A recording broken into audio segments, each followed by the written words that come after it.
और मैं महेश भारती।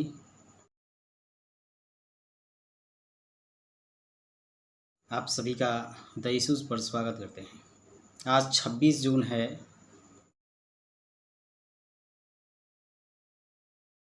साहू जी महाराज जयंती। क्रांति योद्धा, दलित हितैषी, शोषित वंचित हितैषी, जिन्होंने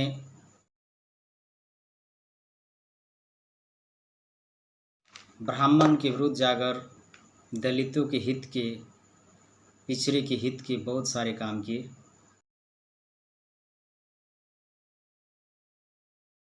साहू महाराज ने दलित और शोषित के कष्ट को समझा और सदा उनसे निकटता बनाए रखी। उन्होंने दलित वर्ग के बच्चों को मुफ्त शिक्षा प्रदान करने की प्रक्रिया शुरू की।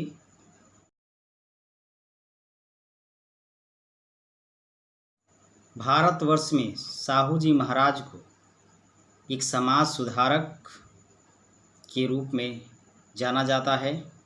वे कोल्हापुर रियासत के इतिहास में एक अमूल्य मणि के रूप में याद किए जाते हैं।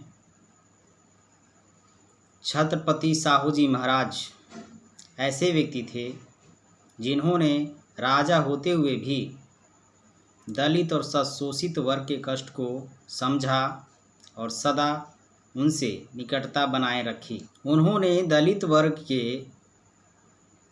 बच्चों को मुफ्त शिक्षा प्रदान करने की प्रक्रिया शुरू की थी। गरीब छात्रों के छात्रावास स्थापित किए और बाहरी छात्रों को शरण प्रदान करने के आदेश दिए। साहू महाराज के शासन के दौरान बाल विवाह पर ईमानदारी से प्रतिबंध लगाया गया। उन्होंने अंतर्जातीय विवाह और विधवा विवाह पुनर्विवाह के पक्ष में समर्थन की आवाज़ उठाई थी। इन गतिविधि के लिए साहू महाराज को कड़ी आलोचनाओं का सामना करना पड़ा। साहू महाराज ज्योतिबा फूले से प्रभावित थे। लंबे समय तक सत्य शोधक समाज फूले द्वारा गठित संस्था के संरक्षण भी रहे। छत्रपति साहू महाराज ने दलित और पिछड़ी जाति के लोगों के लिए विद्यालय खोले और छात्रावास बनवाए। इससे उनमें शिक्षा का प्रचार हुआ और सामाजिक स्थिति बदलने लगी, परंतु उच्च वर्ग के लोगों ने इसका विरोध किया। वे छत्रपति साहू महाराज को अपना शत्रु समझने लगे। उनके पुरोहित तक ने ये कह दिया कि आप शूद्र हैं और शूद्र को वेद का मंत्र सुनने का अधिकार नहीं है। छत्रपति साहू महाराज ने इस सारे विरोध का डटकर सामना किया। आरक्षण की व्यवस्था। सन 1902 के मध्य में साहू महाराज इंग्लैंड गए हुए थे। उन्होंने वहीं से एक आदेश जारी कर कोल्हापुर के अंतर्गत शासन प्रशासन के 50% पद पिछड़ी जातियों के लिए आरक्षित कर दिए। महाराज के इस आदेश से कोल्हापुर के ब्राह्मणों पर जैसे गाज गिर गई। उल्लेखनीय है कि सन 1894 में जब साहू महाराज ने राज्य की बागडोर संभाली थी, उस समय कोल्हापुर के सामान्य प्रशासन में कुल 71 पदों में 60 ब्राह्मण अधिकारी नियुक्त थे। इस प्रकार लिपिकीय पद के 500 पदों में से मात्र 10 पर गैर ब्राह्मण थे।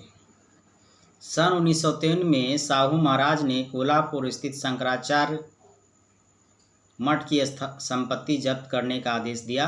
दरअसल मठ को राज्य के खजाने से भी भारी मदद दी जाती थी। कोल्हापुर के पूर्व महाराजा द्वारा अगस्त 1863 में प्रसारित एक आदेश के अनुसार कोल्हापुर स्थित मठ के शंकराचार्य को अपनी उत्तराधिकारी की नियुक्ति से पहले महाराजा से अनुमति लेनी होती थी, परंतु तत्कालीन शंकराचार्य उक्त आदेश का दरकिनार करते हुए संकेश्वर मठ में रहने चले गए थे, जो कोल्हापुर रियासत के बाहर था। 23 फरवरी 1903 को शंकराचार्य ने अपने उत्तराधिकारी की नियुक्ति की थी। ये नए शंकराचार्य लोकमान्य बाल गंगाधर तिलक के करीबी थे। 10 जुलाई 1905 को इन्हीं शंकराचार्य ने घोषणा की कि चूंकि कोल्हापुर भोसले वंश की जागीर रही है, जो कि क्षत्रिय घराना था, इसलिए राजगद्दी के उत्तराधिकारी छत्रपति साहू महाराज स्वाभाविक रूप से क्षत्रिय हैं। साहू महाराज के कुछ कथन जो महत्वपूर्ण हैं।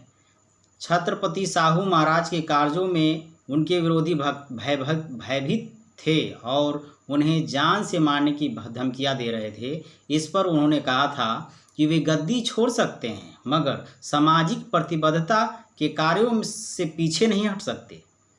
साहू महाराज 15 जनवरी 1919 के अपने आदेश में कहा था कि उनके राज्य के किसी भी कार्यालय और गांव पंचायतों में भी दलित पिछड़ी जातियों के साथ समानता का बर्ताव हो, ये सुनिश्चित किया जाए। उनका स्पष्ट कहना था कि छुआछूत को बर्दाश्त नहीं किया जाएगा। उच्च जातियों को दलित जाति के लोगों के साथ मानवीय व्यवहार करना ही चाहिए। जब तक आदमी को आदमी नहीं समझा जाएगा, समाज का चौतरफा विकास असंभव है।